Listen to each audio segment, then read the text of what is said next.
भिवंडी महानगरपालिका स्थापन झाली त्या काळापासून सुरुवातीच्या 10 वर्षात भिवंडी महानगरपालिकेच्या सत्तेमध्ये भिवंडी विकास आघाडी अर्थातच एकता मंचाचे महत्त्वपूर्ण योगदान होते। 2002 व 2007 या दोन्ही वेळच्या महानगरपालिका सार्वत्रिक निवडणुकीत माजी महापौर जावेद दळवी यांच्या नेतृत्वाखालील भिवंडी विकास आघाडीने 11 नगरसेवक निवडून आणले होते। त्यातून 2007 मध्ये महापौर पद भिवंडी विकास आघाडीने काँग्रेस, राष्ट्रवादी काँग्रेस, समाजवादी पार्टी पटकावले होते। परंतु त्यानंतर जावेद दळवी यांनी भिवंडी विकास आघाडी काँग्रेसमध्ये विलीन केली होती।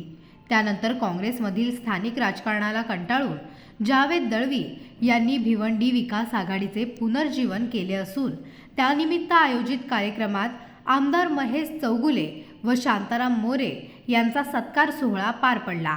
भिवंडी शहरातील वाहतूक समस्या, त्याचसोबत 3 वर्षांपासून महानगरपालिका सभागृह अस्तित्वात नसल्याने अनेक समस्या उद्भवत आहेत। पालिकेच्या सुरुवातीच्या 10 वर्षात भिवंडी विकास आघाडी सत्तेत असताना शहराच्या विकासाला हातभार लागला।